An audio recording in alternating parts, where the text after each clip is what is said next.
Orang-orang yang berjalan di atas terowongan mengaku mendengar suara dentuman seperti ledakan. Halo guys, welcome back to my channel. Gimana guys kabarnya kalian hari ini? Semoga sehat selalu ya. Oke guys, jadi di video kali ini saya akan membahas kisah tragis meninggalnya Putri Diana.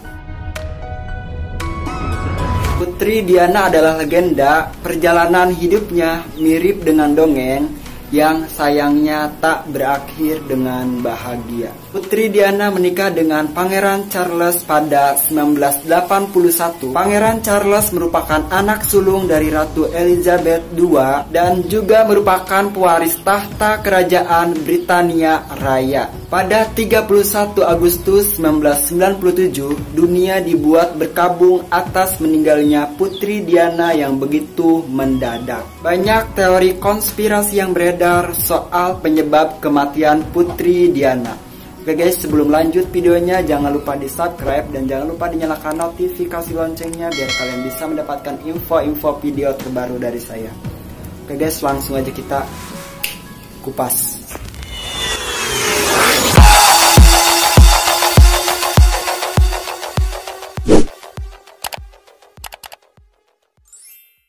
Latar belakangnya sebagai lady atau bangsawan yang tinggal di istana besar. Dalam imaji banyak orang, Putri Diana adalah seorang guru TK yang berhasil memikat hati calon raja Inggris yaitu Pangeran Charles. Tatapannya yang malu-malu, parasnya yang menawan, selera busananya yang bagus, dan aktif dalam kegiatan sosial. Putri Diana berhasil membangkitkan cinta banyak orang meski ia tak bisa merengkuh hati sang suami yang kabarnya selingkuh nyaris di sepanjang usia pernikahan mereka. Senyuman Diana tak mewakili perasaannya yang galau. Dua putra yang dilahirkannya selama pernikahannya dengan Pangeran Charles, yaitu Pangeran William dan Pangeran Harry, tak mampu mengusir sepi dalam hatinya. Apalagi hubungannya dengan keluarga kerajaan Inggris jauh dari kata mesra. Namun bahtera rumah tangga mereka akhirnya kandas. Setelah bercerai dengan Pangeran Charles, Putri Diana berkunjung ke Prancis bersama kekasihnya yakni Dodi Al-Fayed. Di sana ia merasa tempat tersebut adalah tempat teramannya sekaligus tempat terakhirnya. Putri Diana dan kekasihnya Dodi Al-Fayed serta supirnya Henry Paul meninggal dunia usai mobilnya itu mengalami kecelakaan tragis di Paris, Prancis pada 31 Agustus 1997.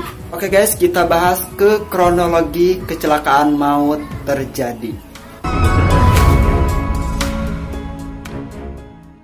30 Agustus 1997, Putri Diana berada di Paris. Dalam foto rekaman CCTV yang beredar, Putri Diana dan Dodi tiba di Hotel Ritz Paris pada pukul 16.35. Keduanya terlihat berjalan dari lobi menuju lift. Beberapa menit mereka sampai di depan Imperial Suite dan menuju ke kamar 102 tempat mereka menginap.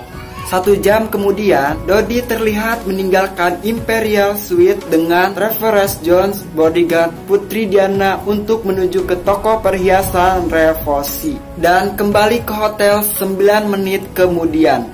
Dalam rekaman, tampak Dodi memegang brosur dan diikuti oleh seorang anggota staf dari toko perhiasan yang membawa 2 cincin untuk diperlihatkan kepada Putri Diana. Kabarnya kala itu Putri Diana dan Dodi sedang merencanakan sebuah pertunangan. Kemudian pada pukul 18.54 Putri Diana dan kekasihnya meninggalkan hotel untuk pergi ke apartemen Dodi di dekat ARC de Thiom, Paris, Prancis. Mereka berada di apartemen selama kurang lebih hampir 3 jam dan kembali ke hotel sekitar pukul 21.51. Lalu mereka makan malam hingga jam 10 malam selama berada di Paris. Putri Diana dan Dodi Fayed memang dibuntuti oleh banyak paparazzi yang ingin mendapatkan gambar mereka selama berdua di sana.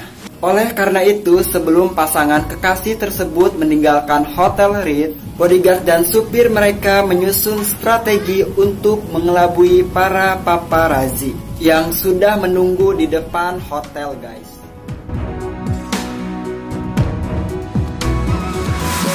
Setelah menunggu sekitar 1 jam, akhirnya pada pukul 00.06 di tanggal 31 Agustus 1997, Putri Diana dan Dodi memutuskan meninggalkan Hotel Ritz untuk kembali ke apartemen Dodi. Dalam rekaman beberapa CCTV, tampak Putri Diana dan Dodi saling bercanda saat berada di lift. Dodi juga tampak memeluk pinggang Putri Diana saat tiba di lobi dan menuju ke mobil. Mobil Mercedes yang mereka tumpangi melaju kencang dengan kecepatan 137 km per jam di kawasan 48 km per jam. Pengendara bernama Terry melihat Mercedes itu ngebut mendahuluinya dan diikuti oleh paparazzi yang mengendarai motor. Ia terkejut melihat kendaraan itu meliuk-liuk dan semua orang di dalamnya tidak memakai sabuk pengaman. Setelah itu, tepat pukul 00.025,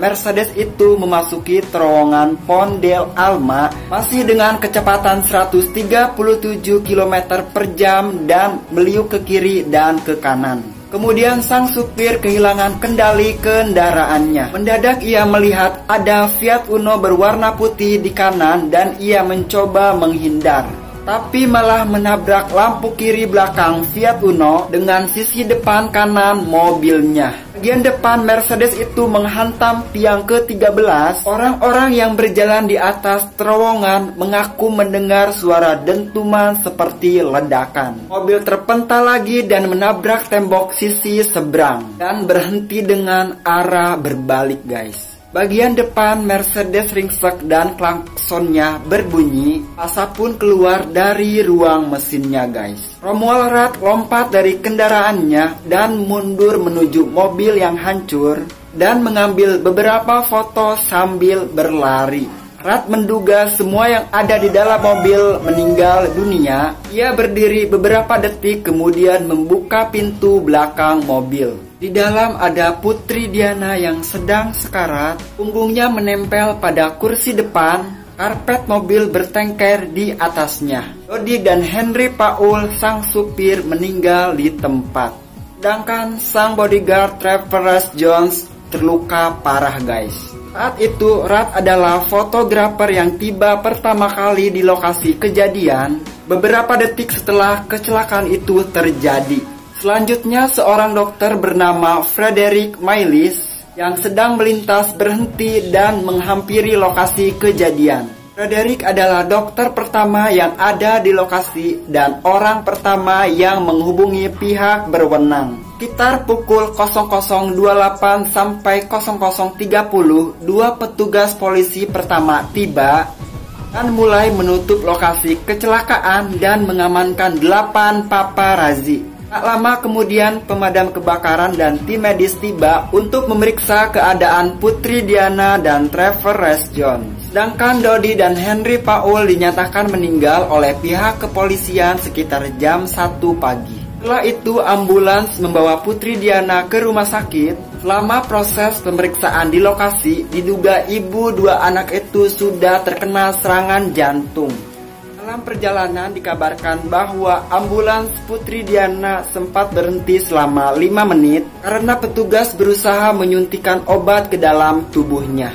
Jam 2 pagi, Putri Diana tiba di rumah sakit PT Salpêtrière. Di rumah sakit ia kabarnya menerima pompa jantung terbuka selama hampir 2 jam. Hingga akhirnya pada jam 4 pagi, Putri Diana dinyatakan meninggal dunia. Berita yang pertama kali muncul adalah dari Press Association dengan headline Diana Princess of Wales.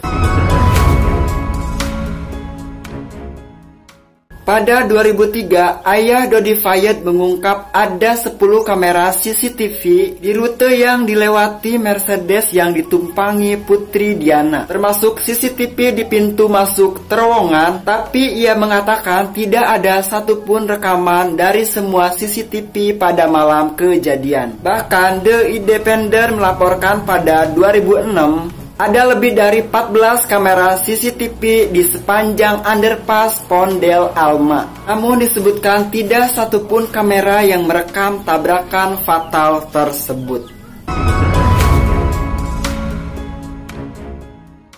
Begini guys, isi surat yang diduga tulis tangan Putri Diana. Saya duduk di sini di meja hari ini di bulan Oktober, merindukan seseorang untuk memeluk saya dan mendorong untuk tetap kuat dan menegakkan kepala saya tinggi. Fase khusus dalam hidup saya adalah yang paling berbahaya. Suami saya sedang merencanakan kecelakaan di mobil saya. Kegagalan rem dan cedera kepala yang serius untuk membuat jalan yang jelas baginya untuk menikahi Tiggy. Kamila hanyalah umpan, jadi kita semua digunakan oleh pria dalam setiap arti kata.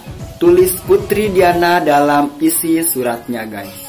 Isi surat tersebut sangat menyeramkan dan menyakitkan karena berisi rencana pembunuhan yang dilakukan oleh suami sang putri sendiri. Namun surat tersebut juga memicu banyak kontroversi. Banyak yang percaya dengan isi surat itu, tapi ada juga yang menganggap surat tersebut adalah tiruan. Ada yang menduga surat itu ditulis sendiri oleh pelayan Putri Diana yaitu Paul Burrell dan dibuat semirip mungkin dengan tulisan tangan asli Putri Diana. So, apakah kecelakaan itu murni sebagai musibah atau ada motif kejahatan di baliknya? Sejumlah teori konspirasi pun beredar guys. Ini dia guys, ada beberapa teori konspirasi di balik kematian Putri Diana. James Anderson adalah seorang juru foto yang setia menguntit Putri Diana dan kekasihnya yaitu Dodi Fayed sejak beberapa minggu sebelum pasangan itu meninggal dunia dalam kecelakaan maut di Paris, Prancis. Jurnalis yang berusia 54 tahun kala itu adalah satu dari 10 saksi kunci dalam misteri kecelakaan maut Putri Diana. Ada dugaan bahwa Anderson mengemudikan Fiat Uno berwarna putih yang membuntuti Mercedes-Benz hitam yang ditumpangi Putri Diana dan kekasihnya. Fiat Uno itu juga diduga sempat menyerempet mobil yang ditumpangi Putri Diana. Beberapa orang mempertanyakan apakah pengemudi Fiat Uno sengaja mencelakai mobil yang dinaiki Putri Diana. Kecurigaan pun bertambah ketika Fiat Uno tak pernah ditemukan meskipun telah dilakukan pencarian. Beberapa pencetus teori konspirasi mengatakan mobil itu merupakan milik mantan agen M16 James Anderson yang secara resmi dinyatakan tak terlibat dalam kecelakaan maut Putri Diana. Pada Mei 2000, jasad Anderson ditemukan terbakar dengan mobil sedan BMW-nya di kawasan pedesaan di Prancis Selatan. Tubuhnya sudah hangus parah guys.